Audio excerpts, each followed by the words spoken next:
ಆ ದೊಡ್ಡ ಬಂಗ್ಲೆಯಲ್ಲಿರೋ ಎಲ್ರಿಗೂ ಗೊತ್ತು ರಾಮ್ ಎಂಥವನಂತ. ಎಲ್ಲರೂ ಅವನ ಬಗ್ಗೆ ಕೊಡ್ತಿರ್ತಾರೆ. ಅವನು ವಿಪರೀತ ಕೋಪಿಷ್ಟ, ತುಂಬಾ ನೇರ ಮನುಷ್ಯ. ಕೆಲಸದ ವಿಷಯಕ್ಕೆ ಬಂದರೆ ಸಾಕು ರಾಕ್ಷಸ ಇದ್ದ ಹಾಗೆ. ಏನಾದರೂ ಹೆಚ್ಚು ಕಮ್ಮಿ ಆಯಿತೋ ಅಷ್ಟೇ ಕತೆ ಅವರದು. ಅವ್ರ ಕತೆ ಮುಗಿಸ್ಬಿಡ್ತಾನೆ, ಅಡ್ರೆಸ್ ಇಲ್ಲದಾಗ ಮಾಡಿಬಿಡ್ತಾನೆ. ಅವನಿಗೆ ಕರುಣೆ ಆಗಲಿ ದಯೆ ಆಗಲಿ ಇಲ್ಲವೇ ಇಲ್ಲ. ಇನ್ನು ಪ್ರೀತಿ ಅಂತೀರಾ, ಸತ್ರು ಹುಟ್ಟಲ್ಲ. ಅವನಿಗೆ ಹೃದಯನೇ ಇಲ್ಲ ಅಂತ ಎಲ್ಲರ ನಂಬಿಕೆ. ಅವನ ಬಿಸ್ನೆಸ್ಗೆ ಯಾರೇ ಅಡ್ಡ ಬಂದರೂ ಸರಿ, ಅವ್ರನ್ನ ತುಂಬ ಸುಲಭವಾಗಿ ಸೋಲಿಸಿ ತಾನೇನಂತ ತೋರಿಸ್ಕೊಡ್ತಾನೆ. ತಾನು ಅತ್ಯಂತ ಶ್ರೇಷ್ಠ ಉದ್ಯಮಿ ಅನ್ನಿಸ್ಕೊಳ್ಳೋದಕ್ಕೆ ಅವನು ಎಲ್ಲಿವರೆಗಾದರೂ ಹೋಗ್ತಾನೆ. ಅವನಿಗೆ ಅಹಂಕಾರ ಜಾಸ್ತಿ, ಒಂಥರದ ಸ್ಯಾಟಿಸ್ಟ್ ಅಂತಾನೆ ಹೇಳ್ಬೋದು. ಅವನ ಮಾತಿಗೆ ಯಾರು ಎದುರು ಮಾತಾಡಬಾರದು, ಹೇಳಿದ್ದನ್ನು ಹೇಳಿದಾಗ ಮಾಡಬೇಕು. ಏನಾದರೂ ತೊಂದರೆ ಕೊಟ್ಟರೆ ಅಷ್ಟೇ ಮುಗೀತು. ಅದಕ್ಕೆ ರಾಮ್ ಅಂದರೆ ಎಲ್ರಿಗೂ ನಡುಕ. ಅವನ ಜೊತೆ ಪೈಪೋಟಿ ನಡೆಸಿ ಗೆಲ್ಲೋದಕ್ಕಾಗದೆ ಅವನ ಜೊತೆ ವೈರತ್ವ ಕಟ್ಕೊಂಡ್ರೆ ಒಳ್ಳೆಯದಲ್ಲ ಅಂತ ಇಷ್ಟ ಇಲ್ಲದಿದ್ದರೂ ವಿರೋಧಿಗಳು ಮತ್ತು ಬೇರೆಯವರೆಲ್ಲ ಅವನ ಜೊತೆ ಸ್ನೇಹ ಮಾಡೋದಕ್ಕೆ, ಒಳ್ಳೆಯವರಾಗಿ ಇರೋದಕ್ಕೆ ನೋಡ್ತಾರೆ. ಬಾಹ್ಯ ಪ್ರಪಂಚದವ್ರು ತನ್ನ ಬಗ್ಗೆ ಏನು ಅಂದ್ಕೊಳ್ತಾರೆ, ಹೇಗೆ ಬೈದ್ಕೊಳ್ತಾರೆ, ಆದರೂ ಅನಿವಾರ್ಯವಾಗಿ ಹೆದರ್ಕೊಂಡು ಹೇಗೆ ಒಳ್ಳೆಯವರಂತೆ ಮಾತಾಡ್ತಾರೆ ಅನ್ನೋ ಎಲ್ಲ ವಿಷಯಗಳು ಅವನಿಗೆ ಚೆನ್ನಾಗಿ ಗೊತ್ತು. ಆದರೂ ರಾಮ್ ಮಾತ್ರ ನಾನಿಷ್ಟೇ, ನನ್ನ ಸ್ಟೈಲೇ ಹೀಗೆ ಅನ್ನೋ ಥರದವನು. ಅವನ ಪದ್ಧತಿಯೇ ಹಾಗೆ. ಜೀವನ ಇಡೀ ಬಿಸ್ನೆಸ್ ಮಾಡ್ತಾ ಕೋಟಿ ಕೋಟಿ ಹಣ ಗಳಿಸಿ ತಾನೇ ನಂಬರ್ 1 ಅನ್ನಿಸ್ಕೊಳ್ಬೇಕು. ತನಗೆ ಯಾರು ಪೈಪೋಟಿ ನೀಡೋರು ಇಲ್ಲ, ಬರೋದಕ್ಕೆ ಸಾಧ್ಯವೂ ಇಲ್ಲ ಅನ್ನೋದು ಅವನ ಉದ್ದೇಶ. ಅಂತಹ ರಾಕ್ಷಸನಿಗೆ ಕುಟುಂಬದ ಪ್ರೀತಿ ಬಾಂಧವ್ಯ ಅನ್ನೋದೇ ಇರಬಾರ್ದು. ಅದರಲ್ಲಿಯೂ ಮದುವೆ ಹೆಂಡತಿ ಅನ್ನೋ ಪಾತ್ರ ಅಂತೂ ನಿಜವಾಗಲೂ ಇರಲೇಬಾರ್ದು ಅಂತ ಒಂದು ಗಟ್ಟಿ ನಿರ್ಧಾರ ತೆಗೆದುಕೊಂಡಿದ್ದಾನೆ. ಅವನಿಗೆ ಮದುವೆ ಅಂದ್ರೇ ಇಷ್ಟನೇ ಇಲ್ಲ. ಐ ಹೇಟ್ ಮ್ಯಾರೇಜ್ ಅಂತ ಯಾವಾಗಲೂ ಅಂದ್ಕೊಳ್ತಾನೆ ಇರ್ತಾನೆ. ಅದಕ್ಕಾಗಿ ಅವನ ತಂದೆ ತಾಯಿ ಎಷ್ಟೋ ಬಾರಿ ಮದುವೆ ವಿಷಯ ಎತ್ತಿದ್ರೂ ಸೀರಿಯಸ್ ಆಗಿ ಕೋಪ ಮಾಡ್ಕೊಳ್ತಾ, ನಾನು ನನ್ನ ಜನ್ಮದಲ್ಲಿ ಮದುವೆ ಮಾಡ್ಕೊಳ್ಳಲ್ಲ ಅಂತ ಖಂಡಿತವಾಗಿ ಹೇಳಿಬಿಟ್ಟಿದ್ದಾನೆ. ತಾನು ಯಾವಾಗಲೂ ಬ್ಯುಸಿ, ತಾನು ಒಂದು ನಿಮಿಷವೂ ಪುಡಿಸೋತಿಲ್ಲ. ಅನಗತ್ಯವಾದ ಇಂಥ ಸಂಬಂಧಗಳು ತನ್ನ ಕೆಲಸಕ್ಕೆ ಅಡ್ಡಿಪಡಿಸುತ್ತವೆ. ಅದಕ್ಕೆ ಇನ್ನು ಮುಂದೆ ಎಂದೂ ಮದುವೆ ಆಗುವಂತೆ ಕೇಳೋ ಪ್ರಯತ್ನ ಮಾಡಬೇಡಿ ಅಂತ ಹೇಳಿಬಿಟ್ಟಿದ್ದಾನೆ ಅವರಿಗೆ. ಸದ್ಯಕ್ಕೆ ರಾಮ್ ವಯಸ್ಸು 36. ಅಂದಿನಿಂದ ಇಂದಿನವರೆಗೆ ಅವನು ಇನ್ನೂ ಸ್ವಲ್ಪ ಜಾಸ್ತಿ ಹಠಮಾರಿಯಾಗಿ ಮೂರ್ಖನಾಗಿ ಬದಲಾಗಿದ್ದಾನೆ. ಈ ಚರ್ಚೆ ನಡೆದು ಈಗ 10 ವರ್ಷಗಳೇ ಕಳೆದಿವೆ. ಅಂಥ ಮನುಷ್ಯ ಇನ್ನು ಜನ್ಮದಲ್ಲಿ ಬದಲಾಗ್ತಾನೆ ಎಂಬ ನಂಬಿಕೆ ಹೆತ್ತವ್ರಿಗೆ ಇರಲಿಲ್ಲ. ಇನ್ನು ಅವನ ಕೈ ಕೆಳಗೆ ಕೆಲಸ ಮಾಡುವವರಿಗೆ, ಜೊತೆಯಲ್ಲಿ ಬಿಸ್ನೆಸ್ ಮಾಡುವವರಿಗೆ ಮತ್ತು ನೆಂಟರಷ್ಟಿಗೆ ನಂಬಿಕೆ ಹೇಗೆ ತಾನೇ ಇರೋದಕ್ಕೆ ಸಾಧ್ಯ? ಹೀಗಿರುವಾಗ ಎಲ್ರಿಗೂ ಶಾಕ್ ಕೊಡೋ ಹಾಗೆ ಇದ್ದಕ್ಕಿದ್ದಂತೆ ರಾಮ್ ಮದುವೆ ಆಗ್ತಿದ್ದಾನೆ ಎಂಬ ಸುದ್ದಿ ಬಂದೇ ಬಿಡ್ತು. ಶೀಘ್ರದಲ್ಲೇ ರಾಮ್ ಮದುವೆ ಆಗ್ತಿದ್ದಾರೆ ಅಂತ ದಿನಪತ್ರಿಕೆಗಳಲ್ಲಿ ವರದಿ ಬಂದಾಗ ಎಲ್ಲರೂ ಆಘಾತಕ್ಕೆ ಒಳಗಾದರು. ಅವನ ಅತ್ತೆ ಅಂದರೆ ರಾಮ್ ತಂದೆಯ ಸ್ವಂತ ಅಕ್ಕ ಈ ಮದುವೆಯ ಎಲ್ಲ ಜವಾಬ್ದಾರಿಯನ್ನು ಹೊತ್ಕೊಂಡಿದ್ದಾರೆ. ಆಕೆ ರಾಮ್ನನ್ನು ಮದುವೆಗೆ ಒಪ್ಪಿಸಿದಾಳೆ. ಹುಡುಗಿಯನ್ನು ಆಕೆಯೇ ಆಯ್ಕೆ ಮಾಡಿದಾಳೆ. ಈ ಸುದ್ದಿಯನ್ನು ಯಾರಿಂದಲೂ ನಂಬೋದಕ್ಕೆ ಸಾಧ್ಯ ಆಗ್ತಿರಲಿಲ್ಲ. ರಾಮ್ ತಾಯಿ ಲಲಿತಾ ಅವರು, ತಂದೆ ಪ್ರಕಾಶ್ ಅವರು, ಅತ್ತೆ ತುಳಸಿ ಅವರು ಹೇಳಿದ ಮಾತನ್ನು ಕೇಳಿ ಆಶ್ಚರ್ಯಚಕಿತರಾದರು.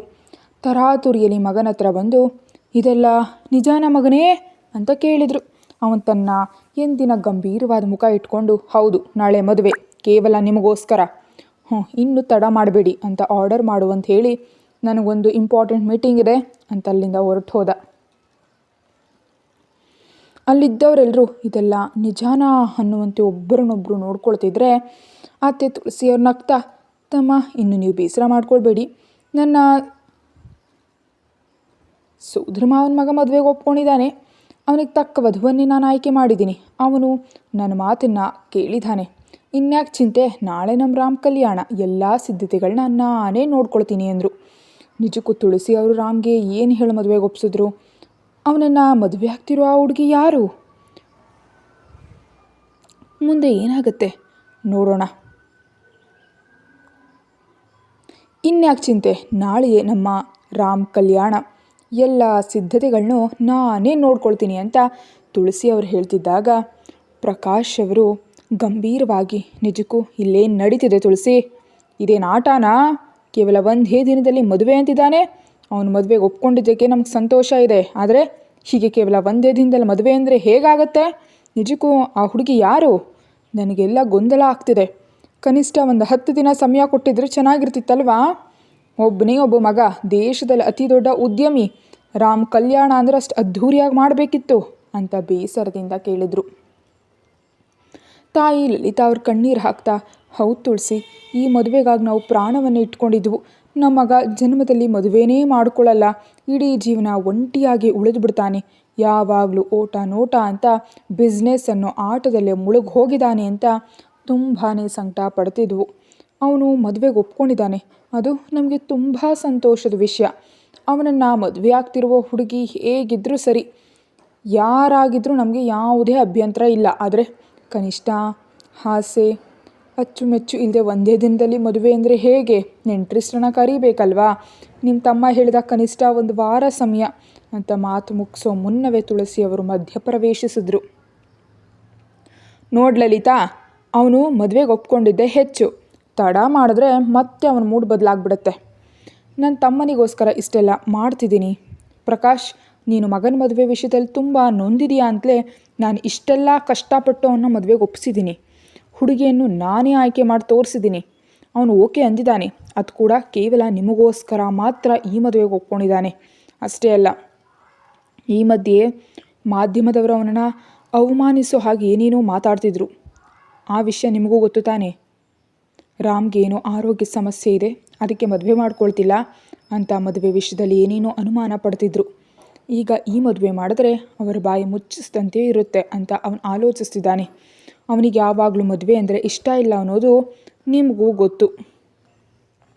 ಈಗ ಲೇಟ್ ಮಾಡಿದ್ರೆ ಮತ್ತೆ ಹಳೆ ರಾಗಾನೇ ಹಾಡ್ತಾನೆ ಅಂತ ನಿಜವಾದ ವಿಷಯ ತಿಳಿಸಿದ್ರು. ಅದನ್ನು ಕೇಳಿ ಆ ದಂಪತಿಗಳು ಕಂಗಾಲಾದರು.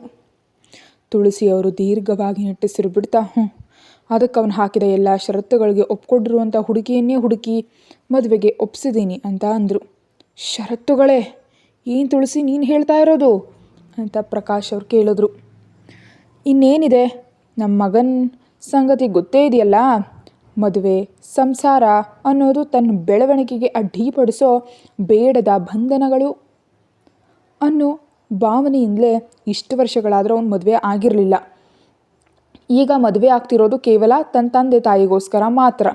ಹಾಗಾಗಿ ಆಕೆ ನನ್ನ ವೈಯಕ್ತಿಕ ಜೀವನದಲ್ಲಾಗಲಿ ಅಥವಾ ನನ್ನ ಬಿಸ್ನೆಸ್ ವ್ಯವಹಾರಗಳಲ್ಲಾಗಲಿ ತಲೆ ಹಾಕೋ ಪ್ರಯತ್ನ ಮಾಡಬಾರದು. ನನ್ನ ಮಾತನ್ನು ಮೀರಿ ನನ್ನ ಮೇಲೆ ಹಕ್ಕಿರುವವಳಂತೆ ಆಕೆ ವರ್ತಿಸಿದ್ರೆ ನಾನು ಸುಮ್ಮನಿರಲ್ಲ. ತಕ್ಷಣವೇ ಡಿವೋರ್ಸ್ ನೀಡ್ತೀನಿ ಅನ್ನೋದೇ ಅವನ ಷರತ್ತು ಅಂದರು ತುಳಸಿ. ಪ್ರಕಾಶ್ ಅವರು ಈ ಬಾರಿ ಇನ್ನೂ ಸೀರಿಯಸ್ ಆಗಿ, ಇಷ್ಟೆಲ್ಲ ಮಾಡೋದಕ್ಕಿಂತ ಅವನು ಮದುವೆ ಆಗದೆ ಇರೋದೇ ಒಳ್ಳೇದಲ್ವಾ? ವಿನಾಕಾರಣ ಒಬ್ಬ ಮುಗ್ಧ ಹುಡುಗಿ ಜೀವನ ಹಾಳಾಗೋದು ತಪ್ಪತ್ತೆ. ಅವನನ್ನು ಮದುವೆ ಆದಮೇಲೂ ಆಕೆಗೆ ಇವನ ಮೇಲೆ ಯಾವುದೇ ಹಕ್ಕು ಇರಬಾರ್ದು, ಇವನ ವಿಷಯಗಳಲ್ಲಿ ತಲೆ ಹಾಕಬಾರ್ದು ಅಂದರೆ ಮದುವೆ ಯಾಕೆ ಮಾಡ್ಕೊಳ್ಬೇಕು ಅಂದರು. ಅಯ್ಯೋ ಪ್ರಕಾಶ್, ಆವೇಶ ಪಡಬೇಡ. ಅವನೆಲ್ಲ ಷರತ್ತುಗಳಿಗೂ ಆ ಹುಡುಗಿ ಒಪ್ಕೊಂಡಿದ್ದಾಳೆ. ಒಂದು ಸಲ ಮದುವೆಯಾಗಿ ಹೆಂಡತಿ ಕೋಣೆ ಒಳಗೆ ಬಂದರೆ ಅವನೇ ದಾರಿಗೆ ಬಂದುಬಿಡ್ತಾನೆ. ಇಷ್ಟು ವರ್ಷ ಬ್ರಹ್ಮಚಾರಿಯಾಗಿ ಉಳಿದ್ಬಿಟ್ಟಿದ್ದಾನಲ್ವಾ, ಸಂಸಾರದ ಬಿಸಿ ತಗಲಿದ್ರೆ ಅವನೇ ಅವಳ ಮಾತು ಕೇಳ್ತಾನೆ. ನನಗೆ ಆ ನಂಬಿಕೆ ಇದೆ ಅಂದರು ತುಳಸಿ. ಪ್ರಕಾಶ್ ಅವರು ವಿಚಿತ್ರವಾಗಿ ನೋಡ್ತಾ, ಈ ಮಾತನ್ನು ನೀನು ಹೇಳ್ತಿದ್ಯಾ ಅಕ್ಕ? ನೀನು ಜನ್ಮದಲ್ಲಿ ಮದುವೆ ಮಾಡ್ಕೊಳ್ಳಲ್ಲ ಅಂತ ಒಂಟಿಯಾಗಿ ಉಳಿದುಬಿಟ್ಟೆ. ನನ್ನ ಮಗನನ್ನು ನೀನೇ ಎತ್ತಿ ಬೆಳೆಸಿದ್ದು. ಅವನು ಕೂಡ ನಿನ್ನ ಹಾಗೆಯೇ ಮದುವೆ ಬೇಡ ಅಂತ ಭೀಷ್ಮಂತರ ಹಠ ಹಿಡಿದು ಕೂತಿದ್ದಾನೆ ಅಂದರು. ತುಳಸಿಯವರು ಒಂದು ದೀರ್ಘವಾದ ನಿಟ್ಟುಸಿರು ಬಿಟ್ಟು, ಅದೇ ಅಲ್ವಾ ನನ್ನ ಸಂಕಟ. ನನ್ನ ಸಾಕಾಣಿಕೆಯಲ್ಲಿ ಬೆಳೆದ ಅವನು ನನ್ನ ಹಾಗೆ ಒಂಟಿಯಾಗಿ ಉಳಿದು ಬಿಡ್ತಾನೋ ಅನ್ನೋ ಭಯದಲ್ಲೇ ಅವನನ್ನು ತುಂಬ ಕಷ್ಟಪಟ್ಟು ಮದುವೆಗೆ ಒಪ್ಪಿಸಿದ್ದೀನಿ. ಮದುವೆಯನ್ನು ತುಂಬ ಸರಳವಾಗಿ ಮಾಡಬೇಕು ಅಂತ ರಾಮ್ ಹೇಳಿದ್ದಾನೆ. ಹಾಗಾಗಿ ಯಾವುದೇ ಆಡಂಬರ ಅತಿಥಿಗಳು ಇರಲ್ಲ. ಕೇವಲ ನಾವು ಮತ್ತು ಹುಡುಗಿ ಕಡೆಯಿಂದ 1-2 ಹಿರಿಯರು ಮಾತ್ರ ಇರ್ತಾರೆ. ಈಗೋ ನೋಡಿ ಹುಡುಗಿ ಫೋಟೋ, ಹೆಸರು ಸೀತಾ ಅಂದರು. ಆಕೆ ಒಂದು ಅನಾಥಾಶ್ರಮದಲ್ಲಿ ಬೆಳೆದವಳು. ಸ್ವಂತದವರು ಅಂತ ಆಕೆಗೆ ಯಾರೂ ಇಲ್ಲ. ಆದರೆ ಚೆನ್ನಾಗಿ ಓದಿದ್ದಾಳೆ, ಬುದ್ಧಿವಂತೆ ಮತ್ತು ಒಳ್ಳೆ ಗುಣಗಳುಳ್ಳ ಹುಡುಗಿ ಅಂತ ತನ್ನ ತನಿಖೆಯಲ್ಲಿ ತಿಳಿದು ಬಂದಿದೆ. ಈಕೆನ ಸಾಕು ಬೆಳೆಸಿದ ಅನಾಥಾಶ್ರಮದ ಮ್ಯಾನೇಜ್ಮೆಂಟ್ನವರು ಮಾತ್ರ ಮದುವೆಗೆ ಬರ್ತಾರೆ ಅಂದರು ತುಳಸಿ. ಸೀತಾಳ್ ಫೋಟೋ ನೋಡಿ ಪ್ರಕಾಶ್ ಅವರ ಕೋಪ ಸ್ವಲ್ಪ ತಣ್ಣಗಾಯಿತು. ಲಲಿತಾ ಅವರಿಗೆ ತುಂಬ ಸಂತೋಷ ಆಯಿತು. ಆಕೆ ಹೆಸರಿಗೆ ತಕ್ಕಂತೆ ತುಂಬ ಸಾಂಪ್ರದಾಯಿಕವಾಗಿ ಅತ್ಯಂತ ಸುಂದರವಾಗಿದ್ದಾಳೆ. ತಮ್ಮ ಮಗ ರಾಮ್ಗೆ ಈಕೆ ಸೂಕ್ತ ಜೋಡಿ ಅಂದ್ಕೊಂಡ್ರು. ಆ ದಂಪತಿಗಳ ಮುಖದಲ್ಲಿ ನಗು ಕಾಣಿಸ್ತಿದ್ದಂತೆ ತುಳಸಿಯವ್ರು ನೆಮ್ಮದಿ ನಿಟ್ಟುಸಿರು ಬಿಟ್ಟು, ಅಮ್ಮಯ್ಯ, ಏನು ಚಿಂತೆ ಬೇಡ, ನಾಳೆ ರಾಮ್ ಕಲ್ಯಾಣ ಸೀತಾಳ ಜೊತೆ ಅಂತ ಅಂದರು. ಅಸಲಿಗೆ ಯಾರು ಸೀತಾ ಆಕೆ ಈ ಮದುವೆಗೆ ಮತ್ತು ಈ ಷರತ್ತುಗಳಿಗೆ ಯಾಕೆ ಒಪ್ಕೊಂಡ್ಳು? ಅತ್ತ ಆ ಕೋಣೆಯಲ್ಲಿ ಮದುಮಗಳನ್ನ ಸಿದ್ಧಪಡಿಸಿದ್ರೆ ದೊಡ್ಡ ಗದ್ದಲ ಏನೂ ಇರಲಿಲ್ಲ. ಆದರೆ ಹುಡುಗಿಯನ್ನು ಮಾತ್ರ ತುಂಬ ಸುಂದರವಾಗಿ ಅಲಂಕರಿಸ್ತಿದ್ರು. ಅವಳ ಎದುರುಗಡೆ ಅನಾಥಾಶ್ರಮದ ಮುಖ್ಯಸ್ಥರಾದ ಮದರ್ ಮೀರಾ ನಿಂತಿದ್ರು. ಸೀತಾ ಆ ಕಡೆ ನೋಡಿದ್ಲು. ಮದರ್ ಮೀರಾ ನಗ್ತಾ, ನನ್ನ ಮಗುವೆ, ನೀನು ತುಂಬ ಅದೃಷ್ಟವಂತೆ. ದೊಡ್ಡ ಮನೆತನ ಸೊಸೆ ಆಗ್ತಿದ್ಯಾ. ದೊಡ್ಡ ಕುಟುಂಬ ನಿನಗಾಗಿ ಕಾಯ್ತಿದೆ. ನೀನು ಇಷ್ಟು ವರ್ಷಗಳಿಂದ ಆಸೆ ಪಟ್ಟಿದ್ದ ಆಸೆ ಈಗ ಈಡೇರ್ತಿದೆ ನೋಡು. ನಿನಗಾಗಿ ಒಂದು ಕುಟುಂಬ ಸಿಗ್ತಿದೆ. ನಿನ್ನನ್ನು ತುಂಬ ಪ್ರೀತಿಯಿಂದ ನೋಡ್ಕೊಳ್ಳೋ ದೊಡ್ಡ ಶ್ರೀಮಂತ ಗಂಡನಾಗಿ ಬರ್ತಿದ್ದಾನೆ. ಬೇಸರ ಮಾಡ್ಕೊಳ್ಬೇಡ ಅಂದರು. ಆದರೆ ಸೀತಾ ಮಾತ್ರ ಏನೂ ಮಾತಾಡಲಿಲ್ಲ. ಆಕೆ ಹಾಗೆ ಇರ್ತಿದ್ರು. ಕಣ್ಣ ನೀರು ತುಂಬಿಕೊಂಡಿದ್ವು. ಅದಕ್ಕೆ ಸೀತಾ ಮೌನವಾಗಿದ್ಲು. ಹುಡುಗಿ ಅಲಂಕಾರ ಎಲ್ಲ ಮುಗೀತು. ಮದರ್ ಮೀರಾ ತಮ್ಮ ಕಣ್ಣೀರನ್ನು ಒರೆಸ್ಕೊಂಡು, ಅಮ್ಮ ಸೀತಾ, ನೀನು ಮಾಡಿದ ಉಪಕಾರವನ್ನು ನಮ್ಮ ಅನಾಥಾಶ್ರಮ ಯಾವತ್ತಿಗೂ ಮರೆಯಲ್ಲ. ಸಾಕು ಬೆಳೆಸಿದ ಋಣ ತೀರಿಸೋದು ಎಲ್ರಿಗೂ ಸಾಧ್ಯ ಆಗಲ್ಲ, ಆದರೆ ನೀನು ನಿನ್ನ ಬೆಳೆಸಿದ ಸಂಸ್ಥೆ ಋಣವನ್ನು ತೀರಿಸ್ತಿದ್ಯಾ. ಥ್ಯಾಂಕ್ ಯು ಅಂದರು. ಸೀತಾ ಆಕೆಯನ್ನು ಅಪ್ಕೊಂಡು, ಮದರ್ ಮೀರಾ, ನೀವು ಹಾಗನ್ಬೇಡಿ, ಇದು ನನ್ನ ಜವಾಬ್ದಾರಿ. ನೀವೆಲ್ಲರೂ ನನ್ನವರು. ಹೀಗೆ ಋಣ ತೀರು ಹೋಯ್ತು ಅಂತ ನನ್ನ ದೂರ ಮಾಡಬೇಡಿ ಅಂದ್ಲು. ಅಲ್ಲಿ ದುಡಿದವ್ರ ಮಧ್ಯೆ ಪ್ರವೇಶಿಸಿ, ಸಮಯ ಆಗ್ತಿದೆ, ತಡ ಮಾಡಬೇಡಿ. ಸೀತಾ ಕಣ್ಣೀರು ಒರೆಸ್ಕೊಂಡು ಬರ್ತಿದ್ದೀನಿ ಅಂತ ಹೆಜ್ಜೆಗಳನ್ನ ಮುಂದಕ್ಕಿಡ್ತಿದ್ದಾಗ ಅವಳ ಆಲೋಚನೆ ಕೆಲವು ದಿನ ಹಿಂದೆ ಹೋಯಿತು. ಅಲ್ಲಿ ಸ್ಟೇಜ್ ಮೇಲೆ ಎಲ್ಲರೂ ಮುಂದೆ ಅತ್ಯಂತ ಪ್ರಶಾಂತವಾಗಿ ಕೂತು ರೇಷ್ಮೆ ಸೀರಿಯಲ್ ಚಿನ್ನದ ಬೊಂಬೆ ಅಂತ ಹೊಳಿತಿದ್ದ ಸೀತಾ ವೀಣೆಯನ್ನು ನುಡಿಸ್ತಾ ಒಂದು ಹಾಡನ್ನು ಹಾಡ್ತಿದ್ದು. ಪ್ರೇಕ್ಷಕರೆಲ್ಲರೂ ಆಕೆ ಮಧುರವಾದ ಗಾಯನವನ್ನು ಕೇಳ್ತಿದ್ರು. ಅದು ಪ್ರಸಿದ್ಧವಾದ ಒಂದು ಕೀರ್ತನೆ. ಅವಳು ತುಂಬ ಸಿಹಿಯಾದ ಕಂಠದಲ್ಲಿ ರಾಘವ ಅಂತ ಹಾಡು ಹಾಡಿದ್ಲು. ಸೀತಾ ಆಕೆ ವೀಣೆಯನ್ನು ನುಡಿಸ್ತಾ ಆಗ ಆಡ್ತಿದ್ರು. ಅಲ್ಲಿದ್ದವರೆಲ್ಲರೂ ಮೆಚ್ಚುಗೆಯಿಂದ ಚಪ್ಪಾಳೆ ತಟ್ಟಿದ್ರು. ಹಿರಿಯರು ಅವಳ ಪ್ರತಿಭೆಯನ್ನು ಮೆಚ್ಚಿ 10,000 ರೂಪಾಯಿ ಬಹುಮಾನ ಕೊಟ್ಟರು. ಆಕೆ ಅದನ್ನು ಸಂತೋಷದಿಂದ ಸ್ವೀಕರಿಸಿ, ಇದನ್ನು ನಾನು ಇರ್ತೀನೋ ಅನಾಥಾಶ್ರಮದ ಮಕ್ಕಳಿಗೆ ಬಳಸ್ಕೊಳ್ತೀನಿ ಹೇಳಿದ್ಲು. ಮೈಕ್ ಮುಂದೆ 2 ಮಾತಾಡುವಂತ ಕೇಳ್ಕೊಂಡಾಗ ಆಕೆ ಸಂತೋಷದಿಂದ ಮಾತಾಡಿದ್ಲು. ನಾನೊಂದು ಅನಾಥ ಹುಡುಗಿ. ನನಗೆ ರಕ್ತ ಸಂಬಂಧಿಗಳಿಂದ ಯಾರಿಲ್ಲ. ಆದರೆ ಈ ಜಗತ್ತಿನಲ್ಲಿರೋರೆಲ್ಲರೂ ನನ್ನವರೇ ಅಂತ ನಾನು ಭಾವಿಸ್ತೀನಿ. ನನ್ನನ್ನು ತಾಯಿ ಅಂತ ಸಾಕಿ ವಿದ್ಯೆ ಕಲಿಸಿ ಸಂಗೀತ ಕಲಿಸಿ ನನಗೆ ಒಳ್ಳೆ ಬುದ್ಧಿ ಕಲಿಸಿದ ಮದರ್ ಮೀರಾಗೆ ನಾನು ಯಾವಾಗಲೂ ಋಣಿಯಾಗಿರ್ತೀನಿ. ನನಗಿರೋದು ಒಂದೇ ಆಸೆ, ಮದುವೆ ಮಾಡ್ಕೊಳ್ಬೇಕು. ಹೌದು, ಮದುವೆ ಮಾಡ್ಕೊಳ್ಬೇಕು. ನಾನು ಪೂಜಿಸೋ ಶ್ರೀರಾಮನಂತ ಪತಿ ನನಗಾಗಿ ಬರಬೇಕು. ನಮ್ಮ ವಿವಾಹದ ಮೂಲಕ ನನಗೊಂದು ಸುಂದರ ಕುಟುಂಬ ಸಿಗಬೇಕು. ಆಮೇಲೆ ನಾನು ತುಂಬ ಮಕ್ಕಳನ್ನು ಹೆರಬೇಕು. ಇಡೀ ಮನೆ ಗದ್ದಲದಿಂದ ಕೂಡಿರಬೇಕು. ನನ್ನ ಮಕ್ಕಳು ಸದಾ ಖುಷಿಯಾಗಿರುವಂತ ನಾನು ನೋಡ್ಕೊಳ್ಬೇಕು ಅಂತ ನಗ್ತಾ ತನ್ನ ಮನಸ್ಸಿನ ಆಸೆಗಳನ್ನ ಹೇಳ್ಕೊಳ್ತಿದ್ದಾಗ ಎಲ್ಲರೂ ಭಾವ ತುಂಬಿ ಚಪ್ಪಾಳೆ ತಡ್ತಾ ಶ್ರೀರಾಮನಂತ ಗಂಡ ಸಿಗಲಿ ಅಂತ ಹಾರೈಸಿದ್ರು. ಅಲ್ಲಿಂದ ವಾಪಸ್ ಬರ್ತಿರುವಾಗ ಮದರ್ ಮೀರಾ ಕೇಳಿದ್ರು, ಏನಿಸಿತಾಗ ಎಲ್ಲರೂ ಮುಂದೆ ನಿನ್ನ ಮದುವೆ ಮಕ್ಕಳ ಆಸೆ ಬಗ್ಗೆ ಹೇಳಿಬಿಟ್ಟೆ, ಎಲ್ಲರೂ ಏನು ಅಂದ್ಕೊಳ್ತಾರೆ ಅಂದರು. ಯಾರೇನೇ ಅಂದ್ಕೊಂಡ್ರು ನನಗೇನು ಮದರ್, ನಾನು ನನ್ನ ಅಭಿಪ್ರಾಯವನ್ನು ಹೇಳಿದೆ ಅಷ್ಟೇ. ಇದ್ದದನ್ನು ಇದ್ದ ಹಾಗೆ ಹೇಳೋದಕ್ಕೆ ತಪ್ಪು ಅಂತ ತೋರಿಸೋದಕ್ಕೆ ನಾನು ಒಂದು ಕ್ಷಣ ಕೂಡ ಯೋಚಿಸಲ್ಲ, ನಿಮಗೆ ಗೊತ್ತಲ್ವಾ ಅಂತ ಹೇಳಿದ್ಲು. ತಗೊಳ್ಳಿ 10,000 ರೂಪಾಯಿ ಅಂತ ಕೊಟ್ಟು ಆಕೆ ಹೆಗಲ್ ಮೇಲೆ ತಲೆ ಇಟ್ಕೊಂಡು ಮುಚ್ಕೊಂಡ್ಳು. ಅವರೆಲ್ಲರೂ ಅನಾಥಾಶ್ರಮ ತಲುಪಿ ಅಲ್ಲಿ TV ನ್ಯೂಸ್ ಚಾನೆಲ್ ಒಬ್ಬ ವ್ಯಕ್ತಿ ಇಂಟರ್ವ್ಯೂ ಕೊಡ್ತಿದ್ದ. ಅವನು ಯಾರಂತ ಸೀತಾ ಗೊತ್ತಿರಲಿಲ್ಲ. ವರದಿಗಾರ ಕೇಳಿದ ಒಂದು ಪ್ರಶ್ನೆಗೆ ವ್ಯಕ್ತಿ ವಿಪರೀತ ಸಿಟ್ಟು ಮಾಡ್ಕೊಳ್ತಾ, ನಾನ್ಸೆನ್ಸ್, ಪದೇ ಪದೇ ಯಾಕೆ ಮದುವೆ ವಿಷಯ ತರ್ತೀರಿ? ನಾನು ಮೊದಲೇ ಹೇಳಿದ್ದೀನಲ್ಲ, ನನಗೆ ಮದುವೆ ಅಂದ್ರೇ ಆಗಲ್ಲ. ಮದುವೆ ಅನ್ನೋದು ತೀರಾ ವೇಸ್ಟ್ ವಿಷಯ, ಬೇಡದ ಬಂಧನ, ಅನಗತ್ಯವಾದ ತಲೆನೋವು. ಯಾವುದೇ ಕರಾರುಗಳಿಗೆ ಸಿಲುಕಬಾರದು ಬಿಸ್ನೆಸ್ಸಲ್ಲಿ. ಮದುವೆ ಆದ ಜೀವನದಲ್ಲಿ ನೆಮ್ಮದಿ ಇರಲ್ಲ. ಹೆಂಡತಿಯಾಗೊಬ್ಬ ಅಪರಿಚಿತ ಹುಡುಗಿ ನಮ್ಮ ಜೀವನದೊಳಗೆ ಬಂದು ನಮ್ಮ ನೆಮ್ಮದಿಯನ್ನು ಹಾಳು ಮಾಡ್ತಾಳೆ. ನಮ್ಮ ಪ್ರತಿಯೊಂದು ಕೆಲಸದಲ್ಲೂ ತಲೆ ಹಾಕಿ ಮೆದುಳು ತಿಂತಾಳೆ. ಅದ್ರ ಜೊತೆ ಬೋನಸ್ ಆಗಿ ಮಕ್ಕಳು ಬಂದರೆ ಇನ್ನೂ ಜಾಸ್ತಿ ತಲೆನೋವು. ಬೇಡಿಕೆಗಳನ್ನ ಹಾಕ್ತಾರೆ. ಸ್ವಾತಂತ್ರ್ಯ ಅನ್ನೋದೇ ಇರಲ್ಲ. ನಾನಂತೂ ಬೇಕು ಅಂತ ನನ್ನ ಜೀವನವನ್ನು ರಿಸ್ಕ್ನಲ್ಲಿ ಇಟ್ಕೊಳ್ಳೋದಕ್ಕೆ ಇಷ್ಟ ಇಲ್ಲ ಅಂತ ಹೇಳೇ ಬಿಟ್ಟ. ಅಮೂಲ್ಯವಾದ ಸಮಯವನ್ನು ವೇಸ್ಟ್ ಮಾಡ್ಕೊಂಡು ಇನ್ನೊಂದು ಬಾರಿ ನಿಮಗೆ ಇಂಟರ್ವ್ಯೂ ಕೊಡಲ್ಲ ಅಂತ ಸೀರಿಯಸ್ ಆಗಿ ಹೇಳಿ ಆ ವ್ಯಕ್ತಿ ಅಲ್ಲಿಂದ ಎದ್ದೋಟೋದ. ಅದನ್ನೆಲ್ಲ ನೋಡ್ತಿದ್ದು ಸೀತಾಗೆ ತೀವ್ರ ಆಘಾತ. ಯಾರಪ್ಪ ಇವನು ಈ ಥರ ಇದ್ದಾನೆ, ತೀರಾ ಅತಿಯಾಗಿ ಮಾತಾಡ್ತಿದ್ದಾನೆ. ನನಗೆ ಮದುವೆ ಅಂದ್ರೆ ಆಗಲ್ಲ ಅಂದರೆ ಈ ಜಗತ್ತಿನ ಮದುವೆ ಆದವರೆಲ್ಲರೂ ಮೂರ್ಖರು ಅಂತಾನೆ ಇವನು ಉದ್ದೇಶ. ಇವನನ್ನು ಹೆತ್ತ ತಂದೆ ತಾಯಿ ಎಷ್ಟು ನರಕ ಅನುಭವಿಸ್ತಿದ್ದಾರೋ ಏನೋ. ಸ್ವಲ್ಪನೂ ಸಂಸ್ಕಾರ ಇಲ್ಲ. ಪವಿತ್ರವಾದ ಮದುವೆನ ಇಷ್ಟೊಂದು ಅವಮಾನಿಸಿ ಮಾತಾಡಿದ ಇವನಿಗೆ ಚೆನ್ನಾಗಿ ಬೈಬೇಕು ಅನ್ನಿಸ್ತಿದೆ. ನೀನು ಹೇಳಿದಾಗೆ ನೀನು ಹೆತ್ತವ್ರು ಅಂದ್ಕೊಂಡಿದ್ರೆ ನೀನು ಹುಡ್ತಿದ್ಯಾ ಈ ಜಗತ್ತಿನಲ್ಲಿ, ಇಷ್ಟು ದೊಡ್ಡವನಾಗ್ತಿದ್ದ ಅಂತ ಪ್ರಶ್ನಿಸ್ಬೇಕು ಅನ್ನಿಸ್ತಿದೆ. ಓಯ್, ನೀನು ಯಾರೋ ನನಗೆ ಗೊತ್ತಿರ, ಆದರೆ ನೀನು ಮದುವೆ ಅಂದರೆ ನನಗಾಗಲ್ಲ ಅಂದರೆ ನಾನು ನಿನ್ನ ಕಂಡ್ರೇನೆ ನನಗಾಗಲ್ಲ ಅಂತೀನಿ ಅಂತ ಸೀತಾ TVಯಲ್ಲಿದ್ದವನ್ನ ನೋಡಿ ಬೈತ್ಕೊಂಡ್ಳು. ಆದರೆ ಕಾಲದಾಟ ನೋಡಿ ಆ ದಿನ ಯಾರನ್ನು ನೋಡಾಕೆ ಬೈತ್ಕೊಂಡ್ಳು. ಇವತ್ತು ಅದೇ ವ್ಯಕ್ತಿ ಜೊತೆ ಇಲ್ಲೂ ಹೆಜ್ಜೆಗಳನ್ನ ಇಡೋದಕ್ಕೆ ಸೀತಾ ಹೊರಟಿದ್ದಾಳೆ. ರೂಮ್ನಲ್ಲಿ ತನಗೆ ಈ ಮದುವೆ ಸ್ವಲ್ಪವೂ ಇಷ್ಟ ಇಲ್ಲ ಅನ್ನೋ ಮುಖ ಸೊಟ್ಟಗೆ ಮಾಡ್ಕೊಂಡು ರೆಡಿ ಆಗ್ತಿದ್ದಾನೆ ರಾಮ್. ಅವನ ಎದುರುಗಡೆ ತಂದೆ ಪ್ರಕಾಶ್ ಅವರು ನಿಂತಿದ್ದಾರೆ. ಹಾಗೆ ಅತ್ತೆ ತುಳಸಿ ಅವರು ತನ್ನ ಸೋದರ ಮಾವನ ಮಗನ ಪ್ರೀತಿಯಿಂದ ಅವನ್ನ ತುಂಬ ಸುಂದರವಾಗಿ ಅಲಂಕರಿಸಿದ್ದಾರೆ. ಅಲ್ಲಿ ಪಕ್ಕದಲ್ಲಿ ತುಂಬ ಜವಾಬ್ದಾರಿಯಿಂದ ಕೈ ಕಟ್ಕೊಂಡು ನಿಂತಿದ್ದಾರೆ ಲಕ್ಷ್ಮಣ್. ಅವನು ರಾಮನ ವೈಯಕ್ತಿಕ ಸಹಾಯಕ. ಕಳೆದ ಕೆಲವು ವರ್ಷಗಳಿಂದ ಲಕ್ಷ್ಮಣ್ ರಾಮನ ನಂಬಿಕಸ್ಥ ಆಳ ಕೆಲಸ ಮಾಡ್ತಿದ್ದಾರೆ. ಈ ಮದುವೆ ಒಂದು ದೊಡ್ಡ ಶಾಕ್ ಥರ ಇತ್ತು ಅವನಿಗೆ. ಇದ್ದಕ್ಕಿದ್ದಂತೆ ರಾಮ್ ಸರ್ ಮದುವೆಗೆ ರೆಡಿ ಆಗು ಅಂತಂದ್ರೆ ಯಾಕೆ, ನಾನೇನಾದರೂ ಕನಸು ಕಾಣ್ತಿದ್ದೀನಾ ಅಂತ ಒಮ್ಮೆ ಅವನೇ ಚೂಕ್ಕೊಂಡ. ನೋವಾದ ಮೇಲೆ ಅವನಿಗೆ ಒಪ್ಕೊಳ್ಳೋದಕ್ಕೆ ಸಾಧ್ಯ ಆಗಿದ್ದು ಇದೆಲ್ಲ ನಿಜ ಅಂತ. ಅದಕ್ಕೆ ಮದುವೆ ಎಲ್ಲ ಕೆಲಸಗಳನ್ನ ಮಾಡೋಳು ತನ್ನ ಕೈಲಾದ ಸಹಾಯವನ್ನು ಮಾಡ್ತಿದ್ದಾನೆ. ಕನ್ನಡಿ ಮುಖಾಂತರ ತನ್ನ ಕಡೆ ನೋಡಿ ಲಕ್ಷ್ಮಣ್ ಗೊಂದಲದಿಂದ ನಿಂತಿರೋದನ್ನು ಗಮನಿಸಿದ ರಾಮ್ ವಿಪರೀತ ಕೋಪ ಮಾಡ್ಕೊಳ್ತಾ, ನಿನಗೆ ಇನ್ನೇನು ಕೆಲಸ, ಆಫೀಸ್ಗೆ ಹೋಗಲ್ವಾ ಅಂದ. ಆದರೆ ಅವನು ಉತ್ತರ ಕೊಡೋ ಅಗತ್ಯವಿಲ್ಲದಂತೆ ಅತ್ತೆ ತುಳಸಿ ಮತ್ತು ತಂದೆ ಪ್ರಕಾಶ್ ಅವ್ರ ಮಧ್ಯೆ ಪ್ರವೇಶಿಸಿ, ಅದೇನೋ ರಾಮ ಆಗ ಮಾತಾಡ್ತಿದ್ಯಾ, ಈ ಮದುವೆ ಎಲ್ಲ ಸಿದ್ಧತೆಗಳನ್ನ ಹಗಲು ರಾತ್ರಿ ನೀನು ನೋಡ್ಕೊಂಡಿದ್ದೆ. ಅವನು ನೀನು ಮದುವೆ ನೋಡೋದಕ್ಕೆ ಅವ್ನಿಗೆ ಆಸೆ ಇರಲ್ವಾ? ಅವನು ಕೂಡ ನಮ್ಮ ಕುಟುಂಬದ ಒಬ್ಬ ಸದಸ್ಯ ಆಗಿ ಅವ್ನು ಹೋಗಿ ಆಫೀಸ್ಗೆ ಹೋಗ್ಲಿಲ್ವಾ ಅಂತ ಕೇಳ್ತೀಯಲ್ಲ, ಇದೇನು ನ್ಯಾಯ? ರಾಮ್ ಮುಖ ಸಿಂಡರಿಸ್ಕೊತಾ ಹ್ಞೂ ಸರಿ ಸರಿ ಅಂತ ತಾನು ಸೂಟ್ ಧರಿಸ್ಕೊಂಡ. ಇತ್ತ ಮದುವೆ ಮಂಟಪದ ಕಡೆ ಹೆಜ್ಜೆ ಇಡ್ತಿ ಸೀತಾಳ ಮುಂದೆ ತಾಯಿ ಲಲಿತಾ ಅವ್ರು ಬಂದರು. ಸೀತಾ ಇವ್ರು ಯಾರು ಅನ್ನುವಂಥ ಆಶ್ಚರ್ಯದಿಂದ ನೋಡ್ತಿದ್ದಾಗ ಲಲಿತಾ ಅವ್ರ ಪ್ರೀತಿಯಿಂದ ಸೀತಾಳ ಗಲ್ಲದ ಮೇಲೆ ಕೈ ಇಟ್ಟು ತಲೆಯನ್ನು ಎತ್ತಿ ತನ್ನ ಕಡೆ ನೋಡು ಅನ್ನುವಂಥ ಸನ್ನೆ ಮಾಡಿದ್ರು. ಲಕ್ಷ್ಮೀ ದೇವಿ ಆಗಿದೆಯಮ್ಮ ನೀನು ಅಂದರು. ನಾನು ನಿನಗೆ ಆಗ್ಲಿರೋ ಅತ್ತೆ, ನನಗೆ ಹೆಣ್ಣುಮಕ್ಕಳೇ ಇಲ್ಲ, ಇನ್ನು ಮುಂದೆ ನೀನು ನನ್ನ ಹೆತ್ತ ಮಗಳ ಥರ ಕಣ್ಣಲ್ಲಿ ಕಣ್ಣಿಟ್ಟು ನೋಡ್ಕೊಳ್ತೀನಿ ಅಂದರು. ಸೀತಾ ಮೌನವಾಗಿ ಭಾವ ತುಂಬಿ ಆಕೆ ಪಾದಕ್ಕೆ ನಮಸ್ಕರಿಸಿದ್ರು. ಲಲಿತಾ ಅವ್ರ ಕಣ್ಣೀರಾಗ್ತಾ, ಅಮ್ಮ ಸೀತಾ ನೀನು ನಮ್ಮ ಮನೆಗೆ ಸೊಸೆಯಾಗಿ ಹೆಜ್ಜೆ ಇಡ್ತಿದ್ಯಾ, ನಿನಗೆ ನಮ್ಮ ಅಕ್ಕ ತುಳಸಿ ಏನು ಹೇಳಿ ಒಪ್ಪಿಸಿದಾಳೋ ನನಗೆ ಗೊತ್ತಿಲ್ಲ, ಆದರೆ ನನ್ನ ಮಗನ ವಿಷಯದಲ್ಲಿ ನೀನು ಆ ಕಾಲ ಸೀತೆ ಥರ ತುಂಬ ತಾಳ್ಮೆ ವಹಿಸಬೇಕು, ಅಪಾರವಾದ ಸಹನೆ ತೋರಿಸ್ಬೇಕು, ಅವನ ನಿನ್ಗೆ ಇಷ್ಟ ಬಂದ ಹಾಗೆ ಒಳ್ಳೆ ಮನುಷ್ಯನನ್ನಾಗಿ ಬದಲಾಯಿಸ್ಕೊಳ್ಬೇಕು, ಅವನಿಗೆ ಸಂಬಂಧಗಳ ಬೆಲೆ ತಿಳಿಯುವಂತೆ ಮಾಡಬೇಕು, ಯಾವಾಗಲೂ ಬಿಸ್ನೆಸ್ ಹಣ ಗಳಿಸೋದೇ ಜೀವನದ ಉದ್ದೇಶ ಅಂದ್ಕೊಂಡಿರೋ ಅವನಿಗೆ ಹಣಕ್ಕಿಂತ ಜಗತ್ತಿನಲ್ಲಿ ಅತ್ಯಂತ ಬೆಲೆಯುಳ್ಳದು ಪ್ರೀತಿ ಮತ್ತು ವಿಶ್ವಾಸ ಅಂತ ಹೇಳಬೇಕು, ನಿನ್ನ ಸ್ವಂತ ಮಾಡ್ಕೊಳ್ಬೇಕು, ಅವನನ್ನು ನೀನೇ ಬದಲಾಯಿಸ್ಬೇಕು ಮಗಳೇ.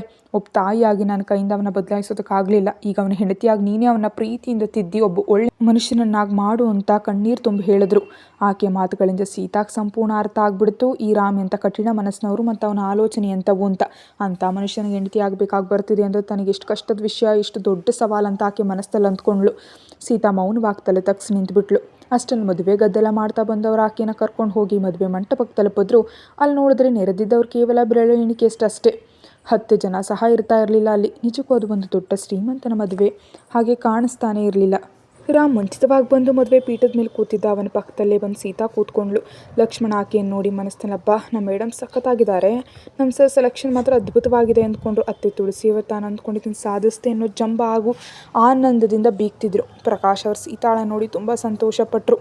ಇಷ್ಟೊಂದು ಜನ ಸೀತಾಳನ್ನ ನೋಡಿ ಮನಸ್ಸನ್ನು ಮೆಚ್ಕೊಂಡ್ರು. ಆದರೆ ಆಕೆಯನ್ನು ಮದುವೆ ಆಗಲಿರೋ ಆ ಗಂಡ ಮಾತ್ರ ಕಣ್ಣೆತ್ತು ಸಹ ಅವಳ ಮುಖ ನೋಡಲಿಲ್ಲ. ಮುಖವನ್ನು ತುಂಬ ಕಿರಿಕಿರಿಯಿಂದ ಇಟ್ಕೊಂಡು ಮುಂದೆ ತನ್ನ ಜೀವನದಲ್ಲಿ ದೊಡ್ಡ ದೊಡ್ಡ ಸಮಸ್ಯೆಗಳು ಕಾದಿವೆ ಅನ್ನೋ ಹಾಗೆ ಯಾವುದೋ ವಿಷಯಕ್ಕೆ ಹೆದರ್ತಿರೋ ಹಾಗೆ ಮುಖ ಇಟ್ಕೊಂಡು ಕೂತಿದ್ದ. ಮದರ್ ಮೀರಾ ಮಾತ್ರ ಆ ಜೋಡಿಯನ್ನು ನೋಡಿ ಎಷ್ಟು ಮುದ್ದಾದ ಜೋಡಿ, ನನ್ನ ಕಣ್ಣೇ ತಗಲುತ್ತೆ ಅಂತ ಆನಂದದಿಂದಿದ್ರು. ಪುರೋಹಿತರು ತಾಳಿಯನ್ನು ವರನಾದ ರಾಮ್ ಕೈಗೆ ನೀಡಿದ್ರು. ಇಲ್ಲಿವನು ನಾನು ತಾಳಿ ಕಟ್ಟಲ್ಲ ಅಂತ ಅದನ್ನು ಕಿತ್ತೆಸಿತಾನೋ ಅನ್ನೋ ತೀವ್ರವಾದ ಭಯ ಅಲ್ಲಿದ್ದ ಹಿರಿಯರ ಮುಖದಲ್ಲಿ ಎದ್ದು ಕಾಣಿಸ್ತಿತ್ತು. ಸೀತಾ ತನ್ನ ಕೈ ಬೆರಳುಗಳನ್ನ ಗಟ್ಟಿಯಾಗಿ ಬಿಗಿದ್ಕೊಂಡು ತನ್ನ ಹೃದಯದ ಬಡಿತವನ್ನು ಮತ್ತು ಮನಸ್ಸೊಳಗಿನ ಭಯವನ್ನು ಹತೋಟಿಗೆ ತಂದುಕೊಳ್ಳೋದಕ್ಕೆ ಪ್ರಯತ್ನಿಸ್ತಿದ್ಲು. ತಲೆ ಬಾಗಿ ತಾಳಿ ಕಟ್ಟಿಸ್ಕೊಳ್ಳೋದಕ್ಕೆ ಸಿದ್ಧಳಾದ್ಲು. ರಾಮ ಆಕೆ ಕೊರಳಿಗೆ ತಾಳಿ ಕಟ್ತಿದ್ದಾನೆ. ಅಲ್ಲಿದ್ದವರೆಲ್ಲರೂ ಆಶೀರ್ವಾದ ಅಕ್ಷತೆಯನ್ನು ಅವರ ತಲೆ ಮೇಲೆ ಹಾಕಿದ್ರು. ಕೆಲವರಂತೂ ಅಮ್ಮಯ್ಯ ಕೆಲಸ ಮುಗೀತು ಅಂತ ನಿಟ್ಟುಸಿರು ಬಿಟ್ರು. ತನ್ನ ಕೊರಳಿನ ಹಳದಿ ದಾರ ಮತ್ತು ಹೊಳೆಯೋ ಚಿನ್ನದ ಸೂತ್ರದ ದರ್ಶನ ನೀಡ್ತಿದ್ದಂತೆ ಸೀತಾಗೆ ತಡೆಯಲಾಗದೆ ಕಣ್ಣೀರು ಉರುಳಿತು. ಅಲ್ಲಿದ್ದವರೆಲ್ಲ ಆನಂದದ ಕಣ್ಣೀರು ಅಂದ್ಕೊಂಡ್ರು. ಸೀತಾ ತಕ್ಷಣ ಕಣ್ಣೀರು ಒರೆಸ್ಕೊಂಡು ತನ್ನ ನೋವು ಯಾರಿಗೂ ಕಾಣಿಸ್ತಂತೆ ಜಾಗ್ರತೆ ವಹಿಸಿದ್ಲು. ಪುರೋಹಿತರು ಕುಂಕುಮವನ್ನು ನೀಡಿ ಹುಡುಗಿ ಹಣೆಗಿಡಪ್ಪ ಅಂದರು. ರಾಮ್ ವಿಚಿತ್ರವಾಗಿ ಬೇಸರದಿಂದಲೇ ಕುಂಕುಮವನ್ನು ಇಟ್ಕೊಳ್ಳಲು ಆಕೆ ಕಡೆ ಮುಖ ತಿರುಗಿಸ್ದ.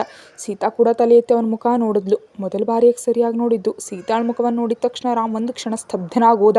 ಆದರೆ ತಕ್ಷಣ ಚೇತರಿಸ್ಕೊಳ್ತಾ ಆಕೆ ಹಣೆ ಮುಂಭಾಗ ಕುಂಕುಮ ಬೊಟ್ಟನಿಟ್ಟು ಸಾಂಪ್ರದಾಯಿಕ ಪದ್ಧತಿಯಂತೆ ಇಬ್ಬರ ಸೆರಗನ್ನು ಸೇರಿಸಿ ಗಂಟು ಹಾಕಲಾಯಿತು. ಈ ಅಗ್ನಿ ಸುತ್ತ 7 ಹೆಜ್ಜೆಗಳನ್ನ ಇಡಬೇಕು, ಹುಡುಗಿ ಕಿರುಬೆರಳನ್ನು ಹಿಡ್ಕೊಳ್ಳಿ ಎಂದರು. ಇನ್ನಂಥ ಸಾವು ಇನ್ನು ಎಷ್ಟು ಸಮಯ ಈ ಮದುವೆ ನಾಟಕ ನಡೆಯುತ್ತೆ ಎನ್ನುವಂತ ನೋಡ್ತಿದ್ದಾಗ ಅತ್ತೆ ತುಳಸಿಯವ್ರ ಕಣ್ಣಲ್ಲಿ ಸನ್ನೆ ಮಾಡಿದ್ರು. ಎಲ್ಲ ಮುಗಿತಾ ಬಂತು, ಇನ್ನೊಂದು ಚೂರು ತಾಳ್ಮೆಯಿಂದಿರು ಅಂತ. ರಾಮ್ ಸೀತಾ ಕಿರುಬೆರಳನ್ನು ಗಟ್ಟಿಯಾಗಿ ಹಿಡ್ಕೊಂಡ. ತನ್ನ ಸೆರಗಿ ಗಂಟು ಹಾಕಿಸ್ಕೊಂಡಿರೋ ಆ ಹುಡುಗಿನ ನೋಡ ಅವನಿಗೆ ಮನಸ್ಸಿನಲ್ಲಿ ಕೋಪ. ಇಲ್ಲ, ಖಂಡಿತ ಸಾಧ್ಯ ಇಲ್ಲ, ಈ ಹೆಂಗಸ್ರಿಗೆ ಸ್ವಲ್ಪ ಅವಕಾಶ ಕೊಟ್ಟರೆ ಸಾಕು, ಜೀವನ ಇಡೀ ಗಂಡನನ್ನು ತನ್ನ ಸೆರಗಿನಲ್ಲಿ ಕಟ್ಟ ಹಾಕೊಳ್ಳೋದಕ್ಕೆ ನೋಡ್ತಾರೆ, ನಾನು ಮಾತ್ರ ಅವಕಾಶ ನೀವು ಕೊಡಲ್ಲ ಅಂದ್ಕೊಳ್ತಾ ಅವಳ ಜೊತೆ ಹೇಳಿ ಹೆಜ್ಜೆ ಇಟ್ಟ. ಅದೇ ರೀತಿ ಶಾಸ್ತ್ರದ ಪ್ರಕಾರ ಹುಡುಗಿ ಕಾಲು ಬೆರಳುಗಳಿಗೆ ಕಾಲುಂಗುರ ತೊಡಿಸ್ಬೇಕಾಗಿತ್ತು. ಆದರೆ ಹಾಗೆ ಮಾಡೋದು ತನಗೆ ತೀವ್ರ ಅವಮಾನ ಅಂತ ಭಾವಿಸ್ತಾ, ಈ ಮದುವೆಯಲ್ಲಿ ನನ್ನ ಕಾಲು ಹಿಡಿಯುವಾಗ ಮಾಡ್ತಿದ್ದಾಳಲ್ಲ ಈ ಹುಡುಗಿ, ರಾಮ್ ಅಷ್ಟೊಂದು ದೊಡ್ಡವನಾಗಿದ್ರು ಅವಳು ಕಾಲು ಮುಟ್ಟೋ ಹಾಗೆ ಮಾಡ್ತಾರಲ್ಲ, ಈ ಪರಿಸ್ಥಿತಿ ಕೇಳ ನನ್ನತ್ತೆ ಕೊಟ್ಟಿರೋ ಮಾತುಗಾಗಿ ಮಾತ್ರ ಇಷ್ಟೆಲ್ಲ ಸಹಿಸ್ಕೊಳ್ತಿದ್ದೀನಿ, ಇಲ್ಲದೆ ಇದ್ದರೆ ಈ ಕಾಲುಂಗರನ್ನು ಇವಳು ಮುಖಕ್ಕೆಸ್ತು ನಿನಗೆ ಕೈಗಳಿಲ್ವ ನೀನೇ ತೊಟ್ಕೊ ಅಂತ ಹೇಳ್ಬಿಡ್ತಿದ್ದೆ ಅಂತ ಕೋಪದಿಂದಾನೇ ಕಾಲುಂಗುರ ಹಾಕ್ದ. ಆ ದೃಶ್ಯವನ್ನು ನೋಡ್ತಿದ್ದ ಲಕ್ಷ್ಮಣಿಗೆ ಇದು ಜೀವನದಲ್ಲಿ ಅತಿ ದೊಡ್ಡ ಶಾಕ್ ಥರ ಇತ್ತು. ತನ್ನ ಬಾಸ್ ಸ್ವಭಾವ ಇಂಥದ್ದು ಅಂತ ಚೆನ್ನಾಗಿ ತಿಳಿದಿರೋದ್ರಿಂದ ಈಗ ನಡೀತಿರೋ ಮದುವೆ ಶಾಸ್ತ್ರಗಳೆಲ್ಲ ಅವನಿಗೆ ಯಾವುದೋ ಲೋಕದ ಅದ್ಭುತವಂದು ಕಾಣಿಸ್ತಿತ್ತು. ಹಾಗಾಗಿ ಆಶ್ಚರ್ಯದಿಂದ ಕಣ್ಣು ಬಿಟ್ಕೊಂಡು ನೋಡ್ತಿದ್ದ. ಕೊನೆಗೂ ಕೊರಳಿನ ಮಾಲೆಯಿಂದ ಹಿಡಿದು ಕಾಲಿನ ಕಾಲುಂಗುರದವರೆಗೆ ಎಲ್ಲ ಮದುವೆ ಸಂಪ್ರದಾಯಗಳು ಯಶಸ್ವಿಯಾದವು. ಶಾಸ್ತ್ರದ ಪ್ರಕಾರ ಈಗ ರಾಮ್ ಮತ್ತು ಸೀತಾ ಇಬ್ಬರು ಗಂಡ ಹೆಂಡತಿ. ಅಲ್ಲಿದ್ದ ಹಿರಿಯರೆಲ್ಲರೂ ಅಕ್ಷತೆ ಕಾಳುಗಳನ್ನ ಹಾಕಿ ದಂಪತಿಗಳನ್ನ ಮನಸಾರೆ ಅರಸಿದ್ರು. ಮದುವೆ ಶಾಸ್ತ್ರ ಎಲ್ಲ ಸಂಪೂರ್ಣ ಆಯಿತು. ಹಾಗಾದರೆ ಮದುವೆ ಆದ ತಕ್ಷಣ ಇಬ್ಬರ ಜೀವನದಲ್ಲಿ ಮುಂದೆ ಏನು ನಡೆಯುತ್ತೆ, ಆ ಕಠಿಣ ಕರಾರುಗಳ ಕತೆ ಏನಾಗುತ್ತೆ ಮುಂದೆ ನೋಡೋಣ.